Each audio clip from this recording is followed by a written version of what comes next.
moving target here. And you already mentioned Massimo Attoresi, who will add a data protection perspective. Massimo is working for the European Data Protection Supervisor, acting head of the unit Technology and Privacy. He has a very long experience in data protection law at the European level. Before that, he has had extensive experience in IT security. So I think he's an excellent person to give us that important perspective from the data protection angle, which has been mentioned in the previous presentations, but could certainly deserve further attention. Massimo, without further ado, I would kindly ask you to give us your presentation. Thank you, Christian, and thank you, everybody. So thank you, Professor Palmirani, Professor Vedder, and all the organizers that invited me, and the EDPS, that is the institution I represent. Now, just to say that for those who don't know who EDPS is, so the European Data Protection Supervisor has three main roles, I would say. The first one is to supervise the processing of personal data when the European institutions process those data. The Commission, the Parliament, the Council, all the agencies. The second one, which is very important, that's why we got so much work this year. Thank you to the Commission that proposed so many acts. We are consulted, so the Commission has to consult us when there is a law proposal that impacts on personal data. So you might understand as this year how many of them are coming out, and also in the last period, I would say in the COVID period. So we have done a lot of work on taking positions on those acts and making comments that we hope the legislators are taking and have been taking into account. And the third one is that we are the host of the European Data Protection Board. So, the board of all the EU data protection authorities as provided for in the GDPR. And by the way, we are not just the host, we provide services to them, but we are part of them.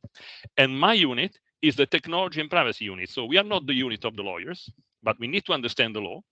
We are the ones interpreting, let's say, the impact of technology on data protection, fundamental rights. So today, my role is, in agreement with Professor Palmirani, is a sort of deep dive in how synthetic data relate to the data protection framework.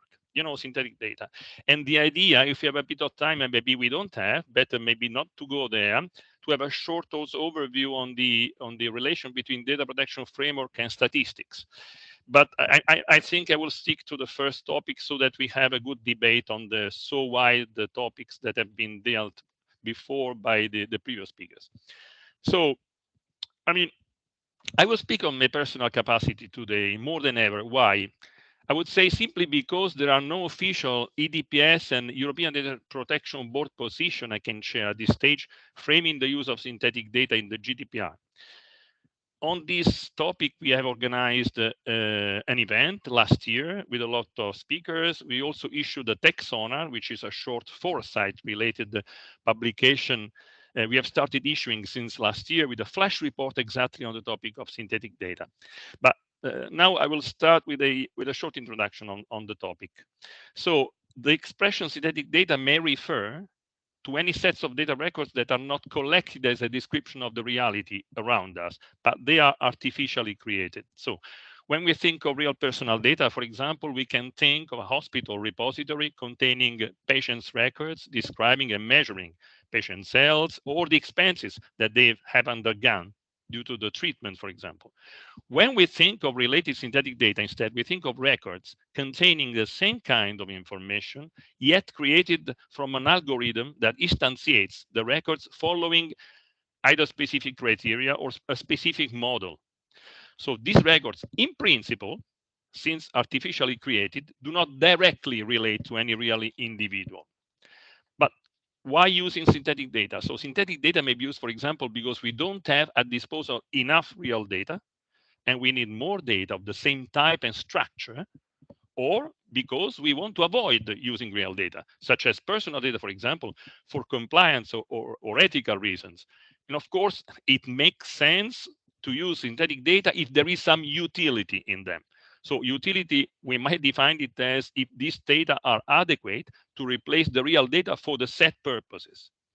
So A clear traditional use case for data minimization or better data avoidance, I would say, for using no real data is software testing. This has been going on for some time now, even though not so practiced because people still continue using production data.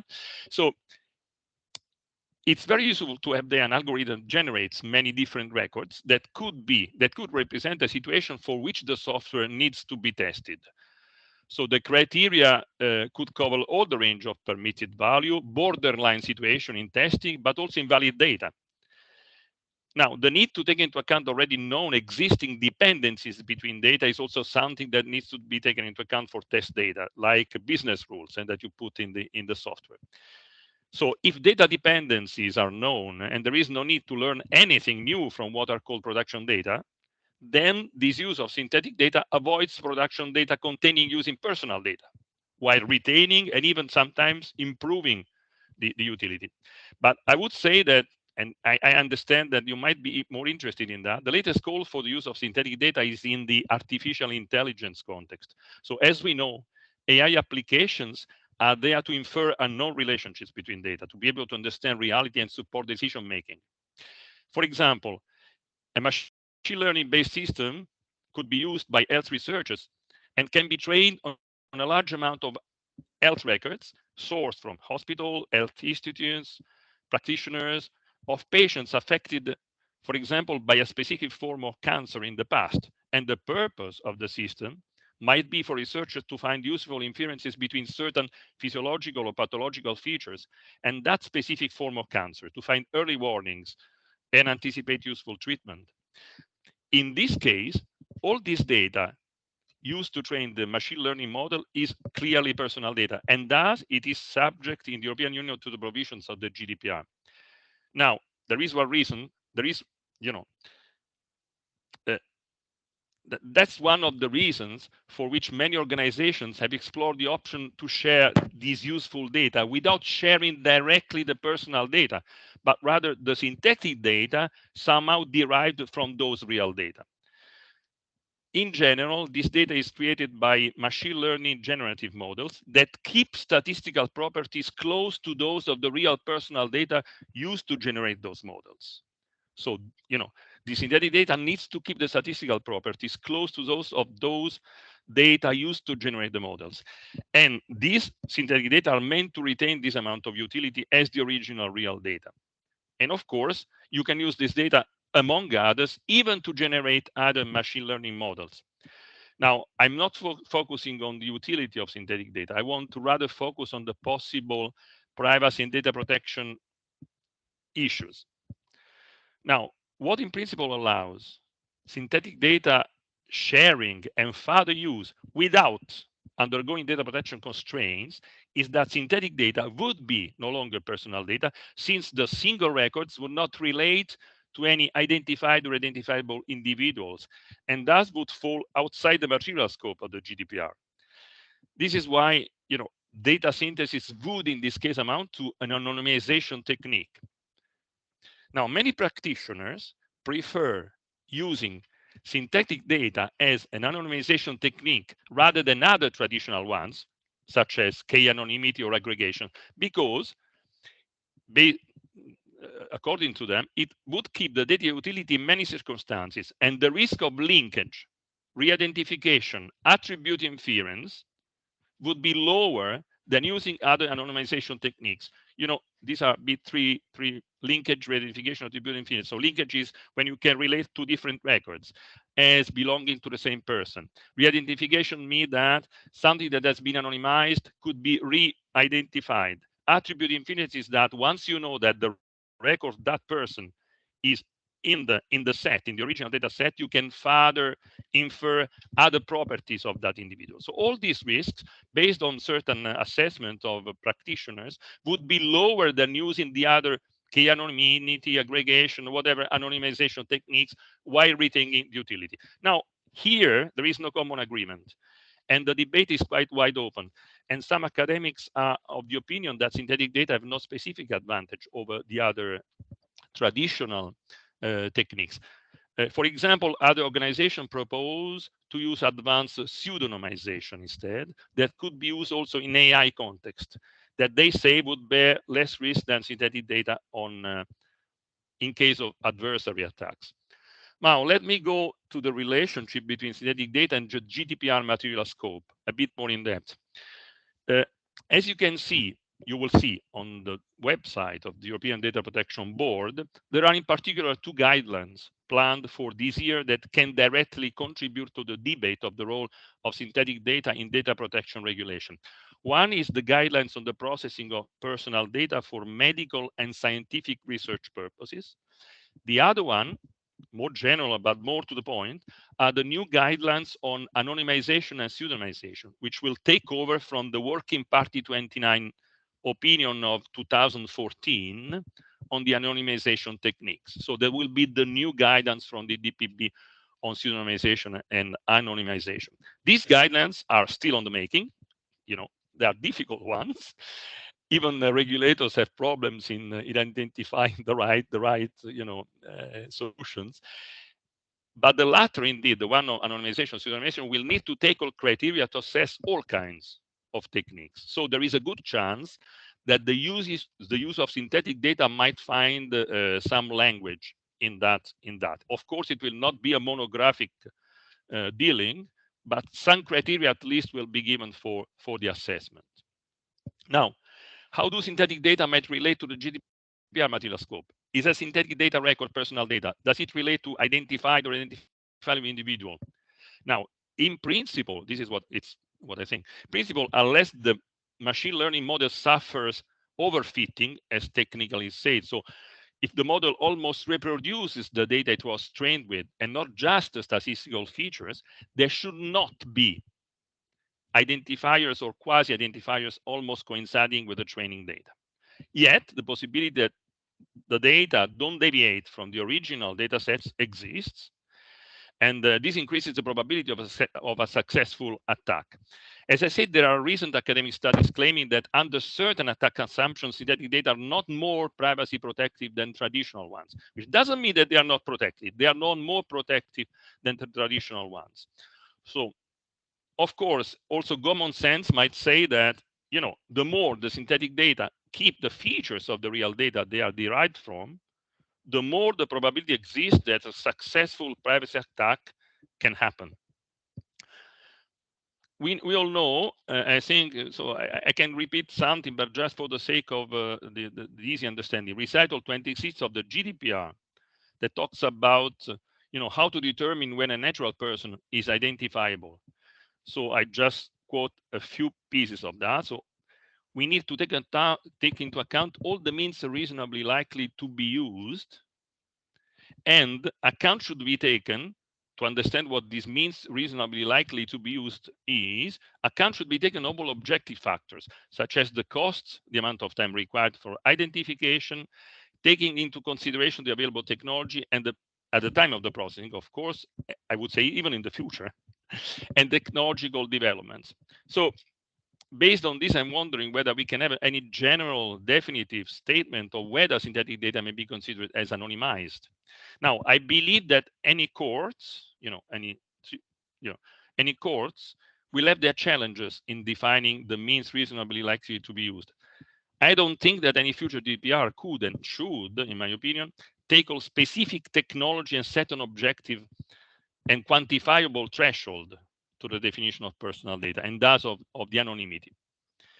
So as a technology-related legislation, let's think we have spoken about that, the AI Act and other legislation, such as the DGA or provisions of specific data spaces.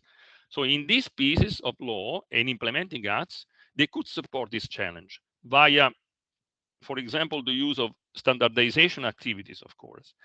This might contain some contextual obligations, recommendations, not only as to the effectiveness of data synthesis as an anonymization technique, but also with regard to further safeguards as conditions to consider those data anonymous, not only the technical side, but also the organizational side. So an alternative way out, for example, might be the definition and use of codes of conduct and certification based on Article 40 and 42 of the GDPR, defining the use of synthetic data clearly in specific contexts. For example, I don't know, the health research or finance.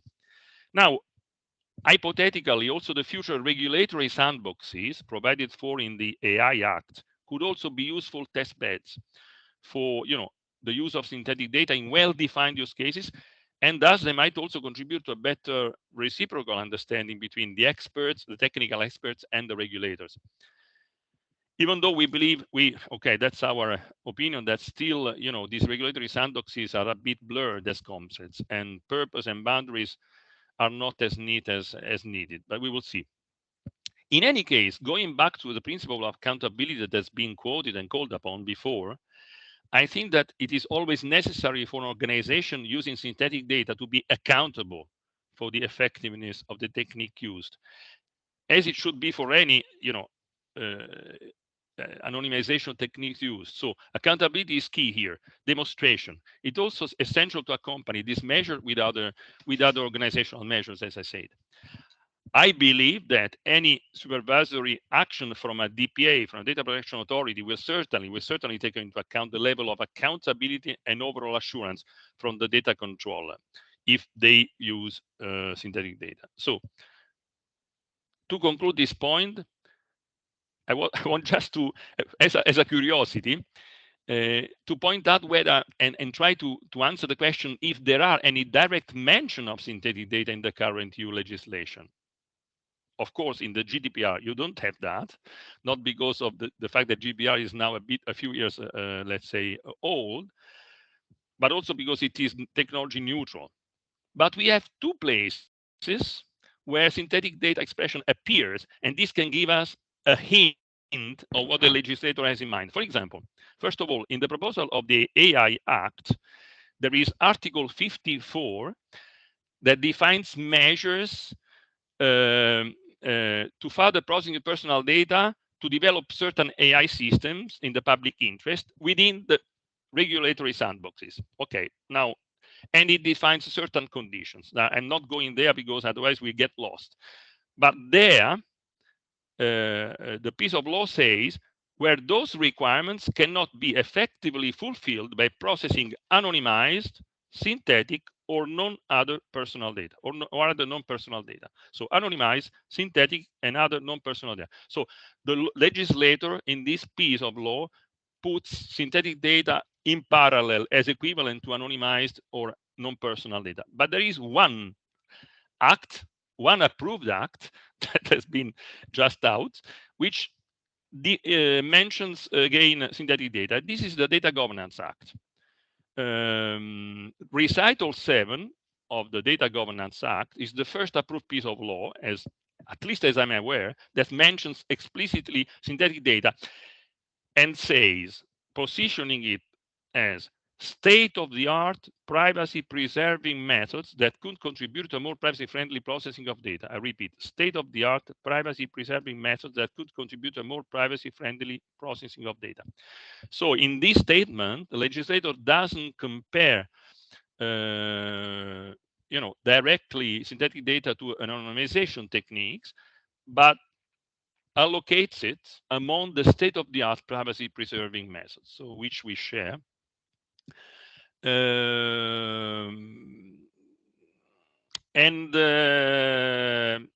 it's interesting because this, recital, among others,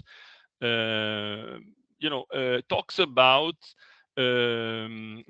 makes a mention also to statistic data, and talks also about the fact that these data should be protected, and these further measures to protect data is also the use of these protecting environment that my colleague of the Commission was mentioning before, exactly talking about DGA, which is something which is motivated by the protection of statistical data, and which goes beyond the protection of personal data. So the DGA is without prejudice to the GDPR. So the GDPR applies fully, but provides, as the colleague said, some more, let's say, safeguards and protections and directions in order to protect the data that might be shared based on the lawful legal basis that in any case have to be identified.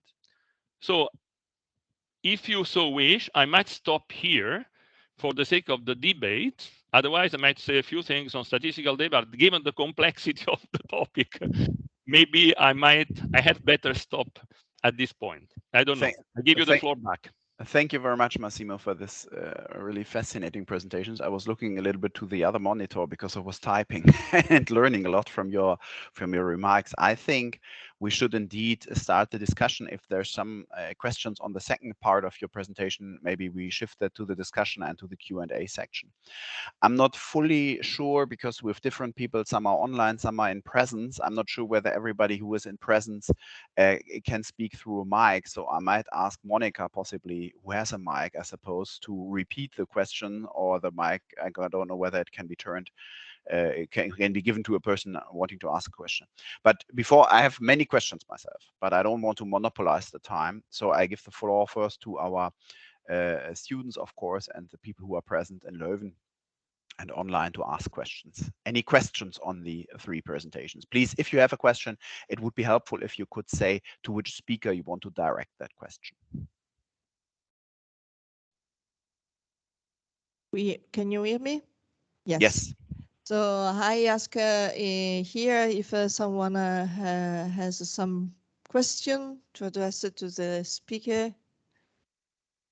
Yes, many. Okay. Georgia can help me.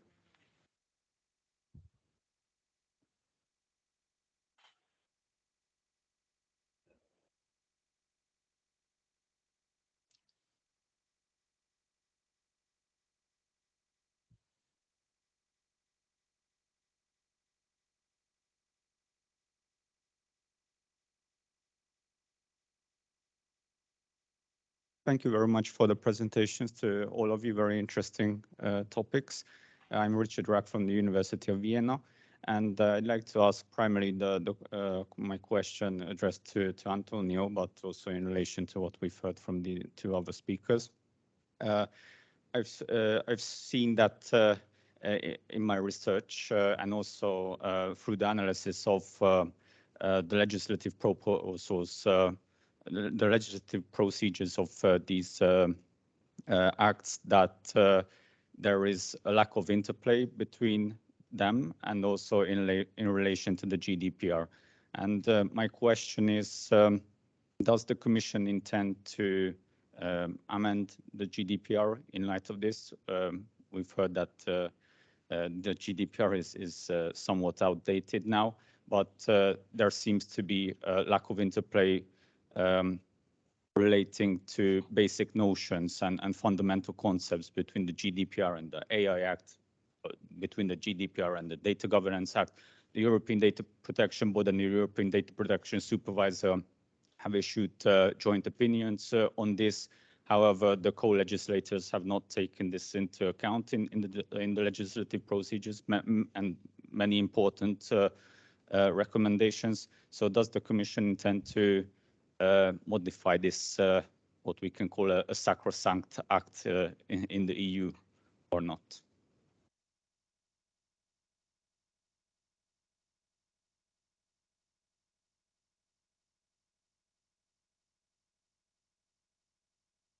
Collect.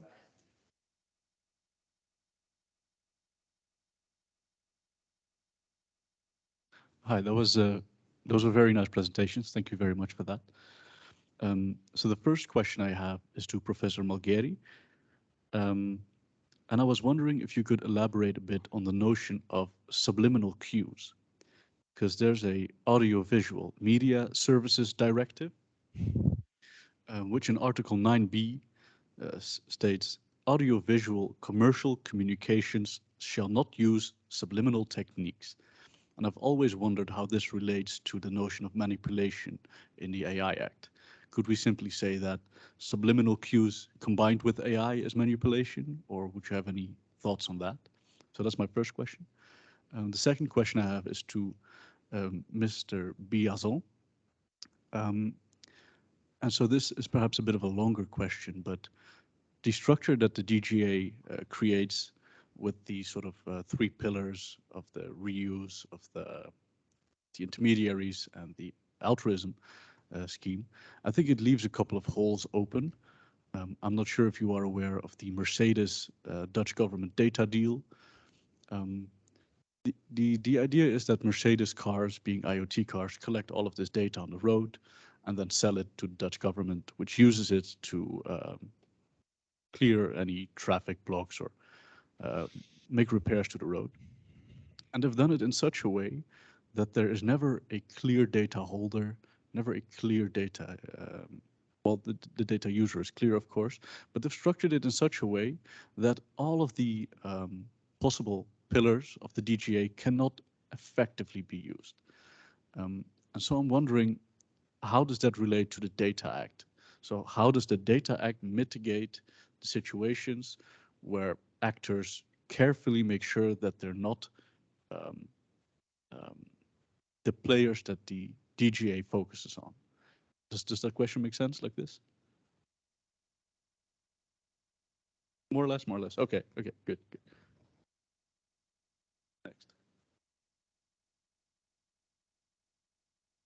Thank you for the presentations. I just want to pose my question to Mr. Attoresi. Just out of curiosity, I was wondering whether there is a time frame for the new guidelines on anonymization and pseudonymization. And then another question linked to my colleague question on the lack of clarity between the General Data Protection Regulation and especially the Data Governance Act, especially the overlapping between the public interest and general interest, whether these concepts are related. Thanks. Good morning, everyone. Thank you for your presentation. I'm Francesca Gennari from Nicolas Romeris University. My question is mostly directly to Mr. Biason, but everybody's welcome to chime in.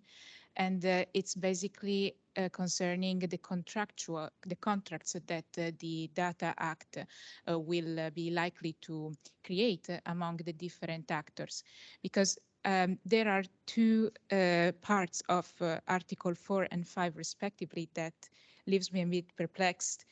Basically, they state that while giving access to data, the data holder must make sure that basically intellectual property and trade secret are protected, or that they are shared in a way that in any case there is an obligation for the recipients not to disclose these and not to create a competing product or service.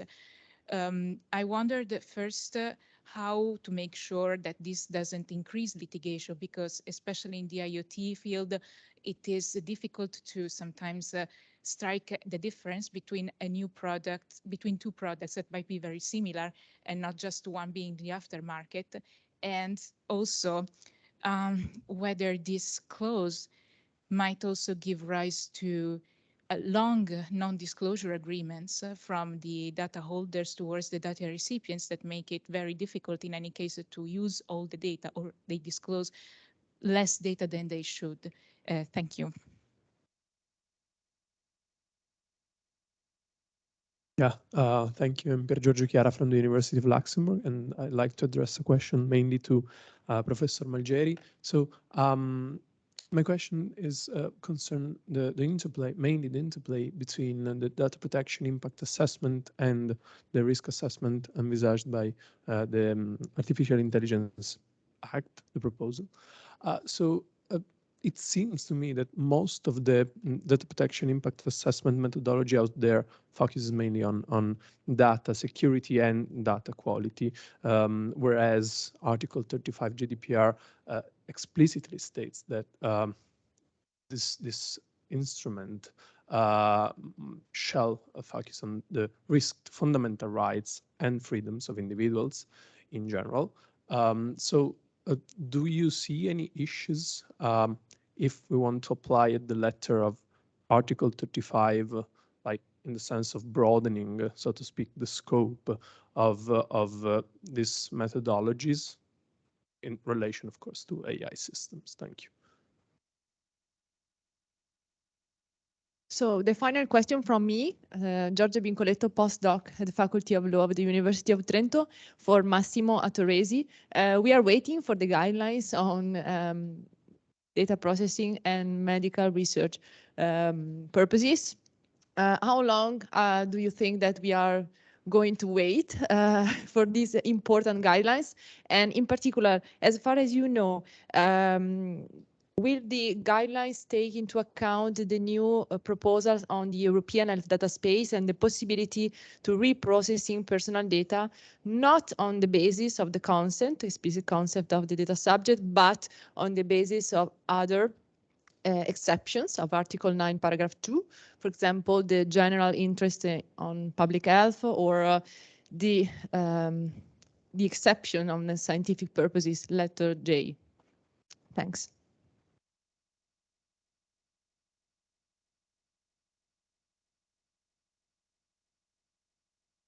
Okay, so many interesting questions, both during the panel from the fellow speakers, but also from the audience. And I hope I got them all. If I didn't, please give me a shout.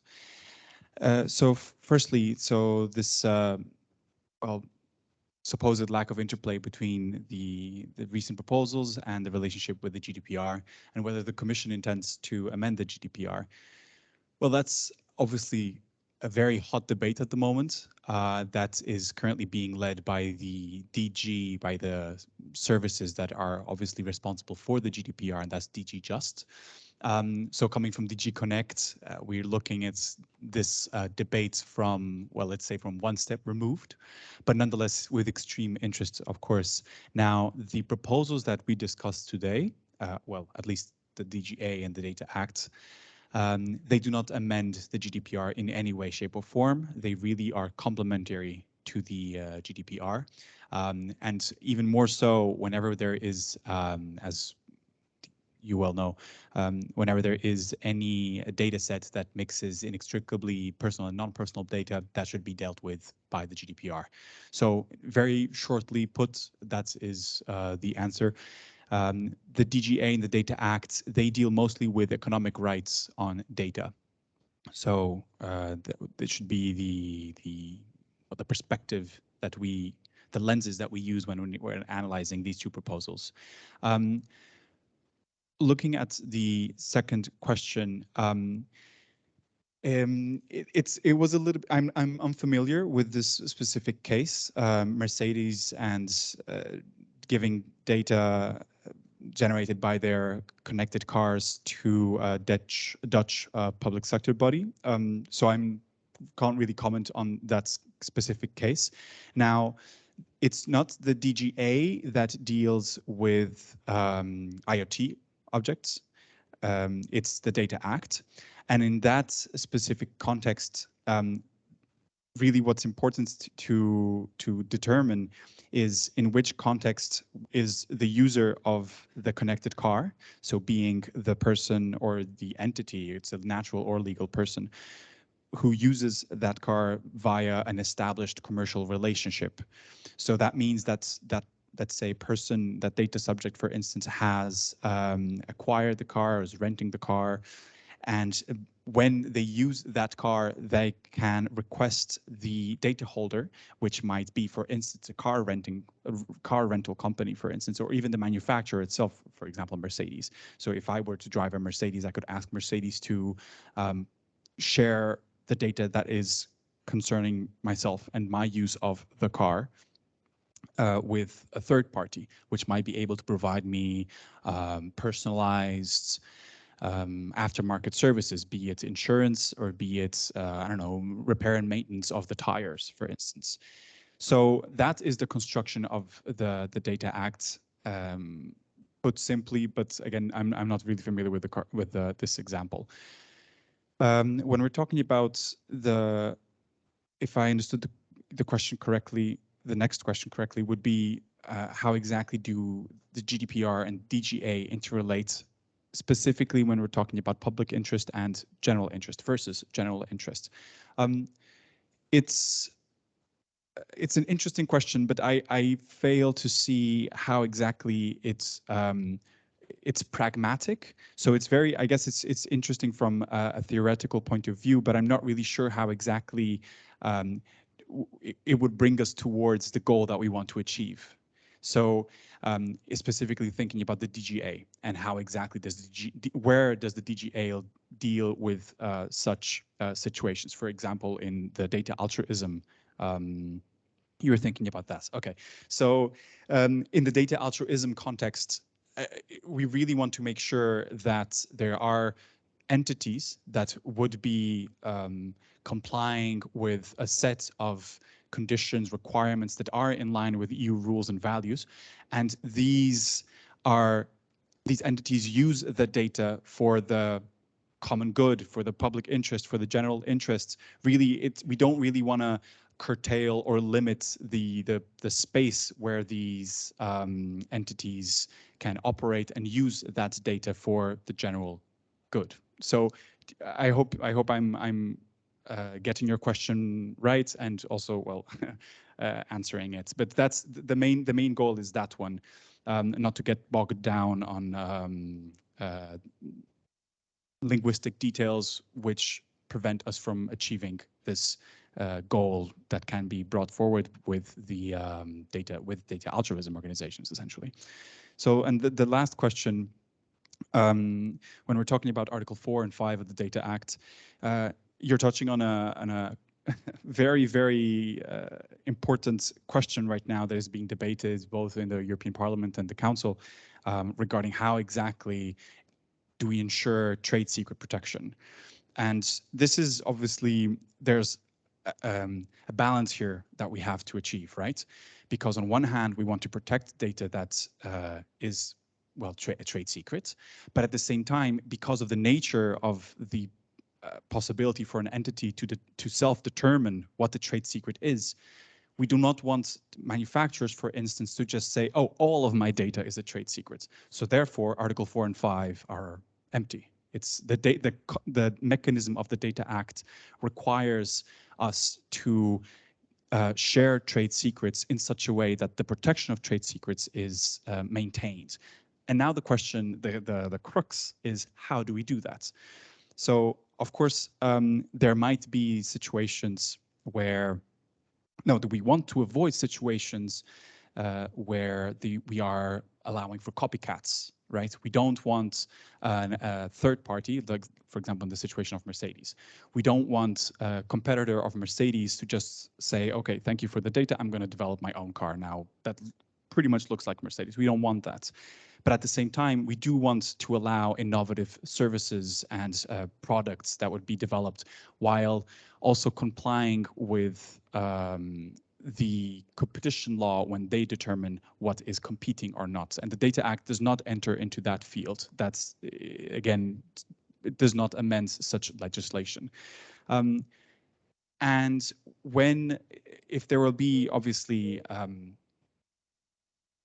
possibility for data holders to state, I don't know if someone, maybe they want to join the conference as well, or so there might be situations where the data holder very well obliges the data recipient to say, no, this data, you have to treat it carefully because it's trade secrets, it's ours.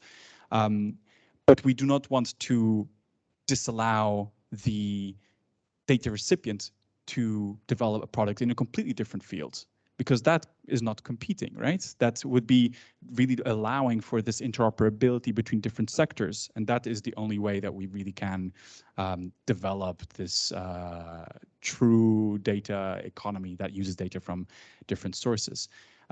If that will lead to further litigation, if that will lead to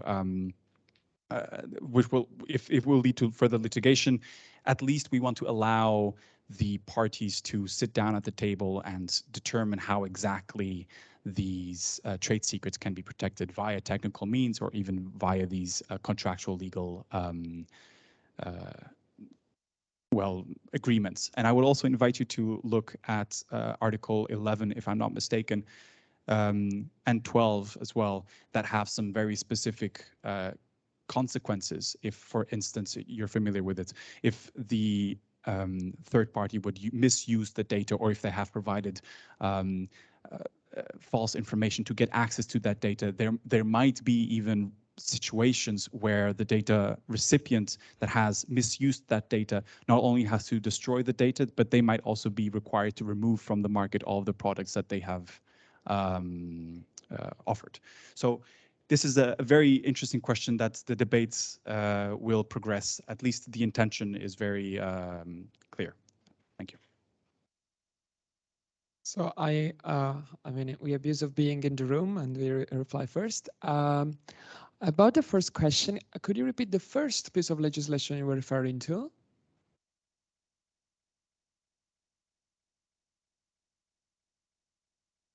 Okay. Because for a second I was thinking at the DSA in the final approval, and I said I couldn't find it. Okay. So yeah, about manipulation. Well, of course, I think this is a matter of scope, because the AI Act has a very big scope. I mean, in a sense, even bigger than GDPR. Okay, they are different things, but still. While the Audiovisual Sector Directive is more, of course, based on a specific part, and they are not all based on AI systems, because there might be a lot of subliminal messages that are, you know, human driven, right? Most of them, I mean, historically, always. So I think there is an overlap, but the point is that, as I was saying, in the AI Act, in Article 5, there's this reference to the harm. And this could raise the question, can you really think of an example of a subliminal technique leading to physical or psychological harm? We can read exactly how they say, but it's mostly like that. So can you think of an example? It's so difficult to find an example of a dark pattern, we can say, leading to a physical or psychological harm. In the first days, the Commission were making some examples that are quite strange, but maybe exist. One is that a truck driver, when he's driving, maybe his or her employer puts a smart alarm in the truck that keeps, that pushes or nudges him or her to be awake and ready to drive. And this could create some long-term problems to hearing and so on. And this system is reacting to when, I know it's totally. And the other one are smart toys, smart dolls that that speaks and reacts and can create problems to children. I don't know exactly how, but you know, and they are under the high risk list. So yeah, it would be fine. It would be nice to find some, but as it is written now, I think Article 5 about letter A is not so much effective, not so much big, unless they change the definition of harm. And this leads to the second question that Pier Giorgio was making about AI risk assessment, AI Act risk assessment and data protection impact assessment, because it's also about the notion of harm, in my view, the point. You said, if I understood correctly, your point was that you see that in the AI Act, the risk management is based more on a cybersecurity approach. Am I correct?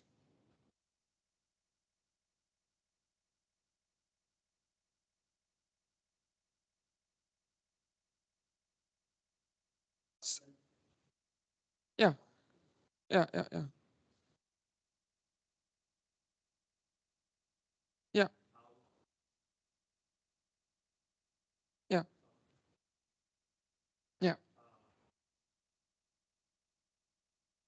Yeah. Yeah. Okay, yeah, exactly. So I agree with you. The DPIA was a very powerful tool with a very poor application, even because it was something new. And the EDPB, Article 29 Working Body, was very early in sending guidelines, 2017. You know, it was not even EDPB, it was before.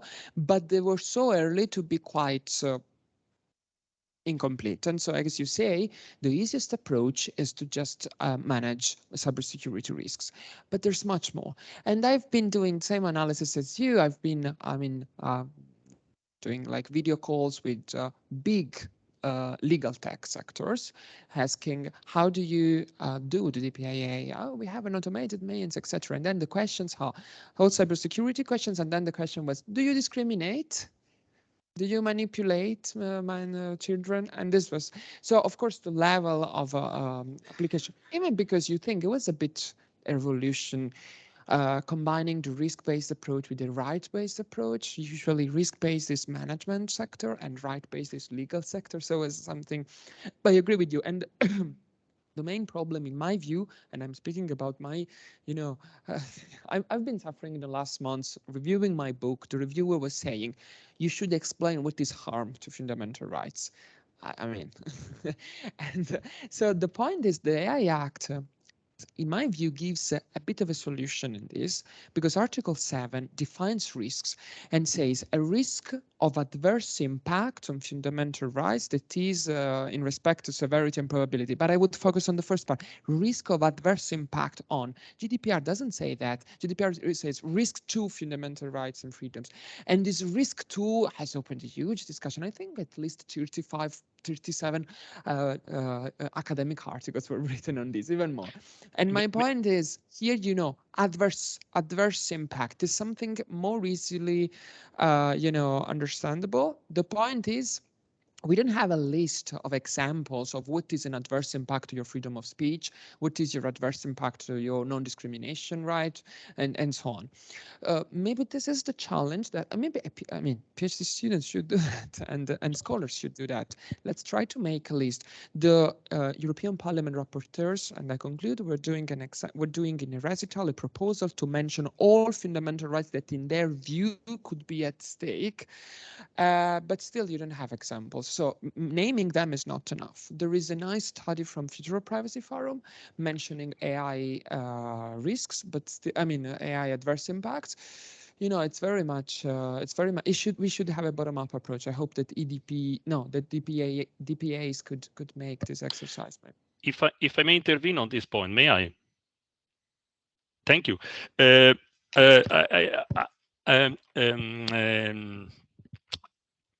I would say the following. I would say I don't see many differences at the. I think it's a subtlety to make the difference between the fact that the adverse exists in one text and the other doesn't exist. I think that the objectives are really the same. And the data protection and privacy, so it's rare. I'm not against Gian Claudio. I'm almost very aligned to what Gian Claudio said. I have a big estimate for him. So just to say that for me, it's just, a little thing in the text. But the real objectives are the same. The fundamental rights are in the recital of the GDPR, the ones that might be infringed. Not all of them, but we know that the privacy and data protection, let's say, fundamental right in Article 7 and 8 of the Charter are not just, for themselves. So you can infringe the right in themselves, but they're also functional rights. Through, not protecting personal data, you might infringe all the other rights of the Charter. And I don't think that that's the perspective of GDPR. And I think that it's the same perspective that, by the way, we have claimed for the AI Act, also as the DPP and DPS. And I think that at the end of the day, it should be interpreted exactly in the same way. And I want to add very quickly another thing. I'm very happy that there is an obligation on the producers, let's say, of the AI systems. Why? Because you know very well that in GDPR puts the responsibility on the controller and not on the processor. So the processor has a derived responsibility, but if the processor is a service provider, if the processor is a producer, so it gives a product, it's not even a processor. It's outside the scope of the definition of processor. In this way, at least in the specific remit of the AI, we have a reinforced protection because the responsibility of the controller stays because it's without prejudice to the GDPR. So the controller stays when AI is used for data protection. Is used when personal data are used within the AI processes. So the responsibility of the controller stays, and at the same time, the overall protection of the data subjects and of the user, I would say more of the data subjects, is reinforced by the provisions on the producer, which don't exist, at least if this is not a service, it's a product. And so this is a very strange situation for the GDPR. What is a service? What is a project? A cloud computing service is, it's a processor, but then a software product is not. So that's very strange. So I think this is a big bug of the GDPR. But I think that this AI provision reinforces and completes, at the end of the day, the protection of data subjects with respect to the provisions of the GDPR. And I would stop here. Yes, thank you. Maybe, or I'm not sure whether we're a little bit progressed in time. If you want, I can continue with a few questions that were put to me. Yeah, now, I will propose that, yeah. if you don't mind, Monica. No, it's okay. So please, Massimo. I mean, on the timelines of the issue of those guidelines, I'm sorry, I cannot give you a precise date, because when you deal with the guidelines, you are processing them, you realize that you have issues and agreements to reach. So it's you cannot say now when, but I can tell you that there is certainly an objective to conclude at least the anonymization guidelines by the end of the year. So that's a clear objective. On the other one, on the data processing and medical research, I don't have a deadline, but be sure that the joint opinion of the EDPB and EDPS on the data spaces, health data spaces, will come out very, very soon. So you will have it very, very soon. I had a question also on the distinction between public interest and general interest in the DGA. Of course, this is an issue that we have raised. We don't understand. We say that in the joint opinion. We don't understand what clearly the general interest is. Is it public interest? Should be defined by law then, as all the public interest, let's say in general. We prefer that public interest purposes are defined by law, and some of them have to. What are they? So we were pushing for a further definition within the DGA, because in any case, the principle of the purpose limitation and purpose compatibility for further processing should be respected, because DGA is clearly without prejudice to the framework of the GDPR. So I don't have an answer more than that at this stage. Thank you very much. I think we are a little bit over the time. We had a very rich session with interesting presentations and fascinating debate. There's 2 questions in the chat, which for reasons of time, I don't want to address now. I just want to mention them to Antonio Biasson. There are 2 questions. If you have time over the coffee, Monica, maybe you can ask the colleague and give a short reply. I don't want to oblige you on that. The first question is, could altruistic data sharing be used as an effective tool to combat data bias? And the second question would nudging or persuading towards altruistic sharing raise ethical concerns? So first part, can altruistic data sharing help combat bias? And the second is, does it raise ethical concerns? These questions are not easy to answer. That is why I don't want to go into that now. Thank you very much for participating in this session. That was very interesting. I put down 6 pages of notes here on my PC. I learned a lot. Thank you very much for the opportunity to participate in this section. Now I don't want to further keep you away from your coffee. I give the word back to Monica, who has raised her hand, and who will probably give you some technical instructions on how to proceed. Thank you very much.